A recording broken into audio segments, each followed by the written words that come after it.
చేసుకోవాలి. అయితే తను ఏం చెప్పాడు అని అంటే వాళ్ళ నాన్నగారు విలియంని పిలిచి, నాన్న ఇక్కడి నుంచి మీకు టీచర్గా నేనే వస్తాను, నువ్వు లెసన్స్ జాగ్రత్తగా వినాలి అని చెప్తూ ఉండేవాడు అనమాట. అయితే చెప్పినప్పుడు తను ఏమనుకున్నాడంటే, ఇదివరకు అయితే స్కూల్లో గంటలు కూర్చోవాల్సి వచ్చేది, ఇప్పుడైతే కనుక మా నాన్నగారే నాకు టీచర్గా ఉన్నారు కాబట్టి ఇంకా నాకేమీ కూడా ప్రాబ్లం అనేది లేదు, నేను ఇంకా ఫ్రీ బాణ్ణి అని చెప్పేసి అనుకున్నాడు అనమాట. అనుకుని తను ఏం చేసేవాడు అంటే ఆ పాఠశాలలో అందరి పిల్లల్లాగానే తను కూడా కూర్చుని లెసన్స్ అన్నీ వింటూ ఉండేవాడు అనమాట.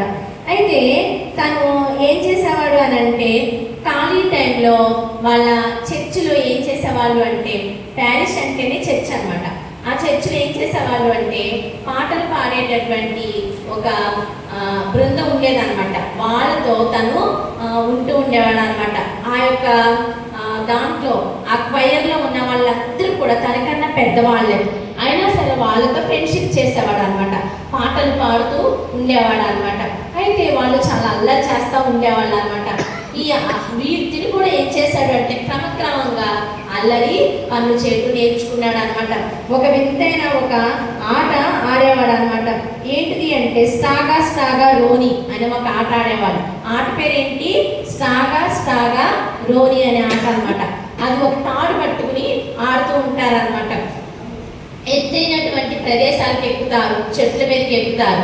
ఎక్కి ఏం చేస్తూ ఉండేవాళ్ళు అంటే కింద ఉన్న వాళ్ళు ఎవ్వరు కూడా వాళ్ళని చూడకుండా ఉంటారు కదా, అందరూ చూస్తారా చెట్ల మీద ఏమున్నాయని చూడరు కదా, అలా గమనించకుండా వాళ్ళ దారిని వాళ్ళు వెళ్ళిపోయే వాళ్ళ మీద ఒక్కసారిగా ఒక జంతువులాగా ఉరికేసి వాళ్ళని ఏడిపిస్తూ ఉండేవాడు అనమాట. అలాగే ఇంకా అక్కడ ఒక నది ప్రవహిస్తూ ఉండేది, ఆ నదిలో ఎదురుతూ ఉండేవాడు అనమాట. పైకి ఎక్కేసేసి చెట్ల మీదకి ఎక్కేసి ఆ చెట్ల మీద నుంచి ఎగిరి ఆడుతూ ఉండేవాడు అనమాట. అలాంటి ఆటలన్నీ కూడా ఆడేవాడు అనమాట. అయితే ఇంకా ఏం చేసేవాళ్ళు అంటే రోడ్డు మీద ఆటకాయ పనులన్నీ కూడా చేసేవాళ్ళు అనమాట.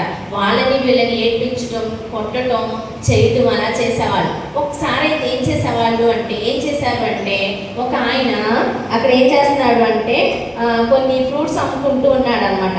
అమ్ముకుంటూ ఉంటే వాళ్ళ మీద ఏం చేశాడు అంటే రాళ్ళు పెట్టి రాళ్ళు ఇసిరేసాడు అనమాట. ఇసిరేసరికి మరి ఎవరైనా ఊరుకుంటారా, ఎవరు రాళ్ళు ఇసిరేసింది అని చెప్పేసి గబగబా ఆ యొక్క ఫ్రూట్స్ యజమాని ఏం చేస్తాడంటే పరిగెత్తుకుంటూ వస్తాడు. పరిగెత్తుకుంటూ వచ్చేసరికి తను కూడా ఏం చేస్తాడు అంటే పరిగెత్తుగా వెళ్ళిపోయి దూరంగా వెళ్ళి దాక్కుంటాడు అనమాట.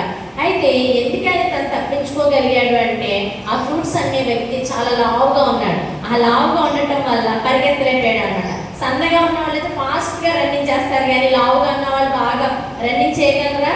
అక్కడక్కడే ఉంటారు పాపం, రన్నింగ్ చేయలేరు కదా త్వరగా. అట్లా ఏమవుతుంది అంటే వాళ్ళందరూ కూడా తప్పించుకుంటారు అనమాట. ఇంకోసారి వేసేసరికి ఒక ఆవిడ పాపం పెద్ద ఆవిడ వెళ్తూ ఉంటారు రోడ్డు మీద. ఆవిడ చాలా తెల్లగా చాలా బాగుంటారు అనమాట. కొంచెం ఆ రాయి అలా తప్పుకుంటూ వెళ్ళొద్దు అనమాట. ఒకవేళ కనుక ఆవిడ నుదుటికి కనుక తగిలినట్టయితే ఆవిడ రూపమే మారిపోయేది అనమాట. దెబ్బ తగిలేది, ముఖం మీద దెబ్బ తగిలితే ఏమవుతుంది? ఖచ్చితంగా మచ్చపడుతుంది, అవునా కదా? ఎంత పెద్దోళ్ళైనా సరే మచ్చపడదు. నాకు ఇక్కడ చిన్నప్పుడు దెబ్బ తగిలింది, అప్పుడు 3rd క్లాస్ చదివేదాన్ని. ఆ 3rd క్లాస్లో నాకు స్టిచ్చింగ్స్ కూడా పడి, ఇప్పుడు ఫేస్ మీద అయితే కనపడదు, ఇలా అంటే ఇప్పటికీ కనపడదు. అంటే ఖచ్చితంగా ఏమవుద్ది? మచ్చ అనేది ఖచ్చితంగా ఉంటుంది. కనుక ఆవిడ రూపమే మారిపోయేది. అయ్యో దెబ్బ తగలకుండా కాపాడేవు దేవా అని చెప్పేసి ఏం చేస్తాడంటే ఈ యొక్క విలియం దేవుణ్ణి ప్రార్థిస్తాడనమాట, నన్ను దయచేసి క్షమించు అని చెప్పేసి. అయితే గొప్ప గొప్ప ధనికులు కార్లేసి వెళ్తూ ఉంటే వాటి మీద కూడా రాళ్ళేసి చేశారు, రాళ్ళు ఊడుతూ ఉండేవాళ్ళు అనమాట చాలా మంది. వాళ్ళలో ఈ యొక్క విలియం కేరీ కూడా ఉన్నాడనమాట. సరే, ఆ రోజు రాత్రి ఏం జరుగుతుంది అంటే వాళ్ళ నాన్నగారు అందరూ కూడా కలిసి భోజనానికి కూర్చుంటారు. నైట్ అందరూ కూడా ఫ్యామిలీ ప్రేయర్ చేసుకుంటారు. ఫ్యామిలీ ప్రేయర్ చేసుకున్న తర్వాత వాళ్ళందరూ కలిసి భోజనం చేస్తారు. ఆ ఇంట్లో అలవాటు అనమాట అది. అప్పుడు కూర్చున్నప్పుడు అడుగుతాడనమాట వాళ్ళ డాడీ, నాన్న నువ్వు కూడా రాళ్ళు వేసిన గుంపులో ఉన్నావు కదా అని చెప్పేసి అంటాడు. అనేసరికి ఇంకా విలియంకి కళ్ళంతా నీళ్ళు వచ్చేస్తాయి. ఏం మాట్లాడకుండా మౌనంగా తల దించేస్తూ కూర్చుంటాడు అనమాట. కళ్ళంతా నీళ్ళు అలా కాలిపోతుంది. మా నాన్నగారు ఏమి తిట్టరు, ఏమి కొట్టరు, ఒక్క మాటే అంటారు, నువ్వు కూడా ఆ రాళ్ళు వేసిన వ్యక్తుల్లో ఉన్నావు కదా నాన్న అని చెప్పేసి అంటారు.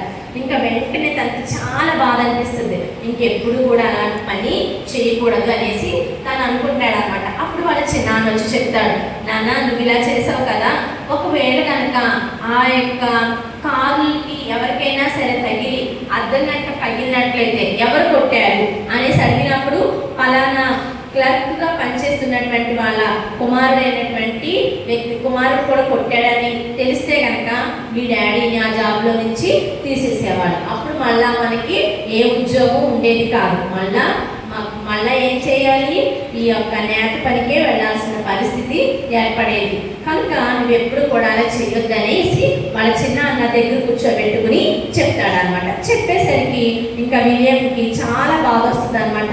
నేను పెద్దవాడిని అవుతున్నాను, ఇలాంటి పిచ్చి పనులు నేను చేయకూడదు అని చెప్పేసి అనుకుంటాడు. అప్పటికి తనకి ఎన్ని సంవత్సరాలు అని చెప్పాను, 12 years, అంటే 6th class 7th class age అనమాట. ఇంకా అంతే, అప్పటి నుంచి కూడా తన ఫ్రెండ్షిప్ మార్చేస్తాడు అనమాట. ఇంకా తనకన్నా పెద్దవాళ్ళతో తిరగటం కానీ ఆకతాయి వాళ్ళతో తిరగటాలు కానీ అలా ఏమి కూడా చేయడు. తనకు కోపం వస్తుంది, తిరగాలనిపిస్తుంది, అయినా సరే అని చేసుకుంటాడు, దేవుడికి ప్రార్థన చేసుకుంటాడు అనమాట.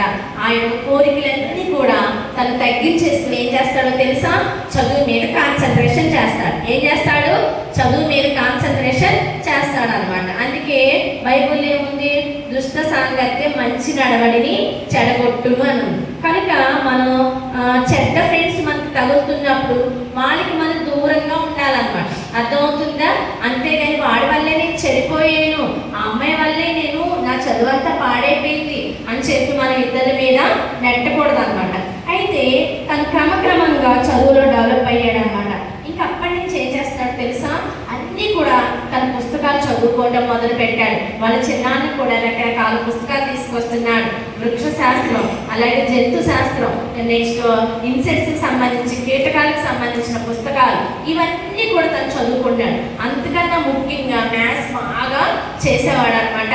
ఒక రోజున తను నిద్రపోతుంటే గట్టిగా మాట్లాడుతున్నాడు అనమాట.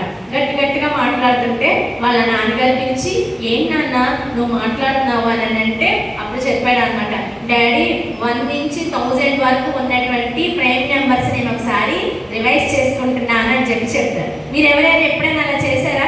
అమ్మో చదువు చిచ్చి ఎక్కడితో చాలు మా ఆ స్కూల్కి వెళ్ళి రావటమే గొప్ప, అమ్మో మళ్ళీ ట్యూషన్లు పెడితే ఇది ఒక గోల మనకి కదా, అంతలా వేస్ట్ అయిపోతాం. కానీ విలియము ఎన్నో సంవత్సరం నుంచి చదువు మీద ఇంట్రెస్ట్ అయిపోయింది దానికి. 7th class నుంచే, ఏ క్లాస్ నుంచి? 7th class నుంచే తన చెడ్డ ఫ్రెండ్షిప్ని మానేశాడు మొదటిగా. రెండవదిగా చదువు మీద కాన్సన్ట్రేషన్ చేశాడు.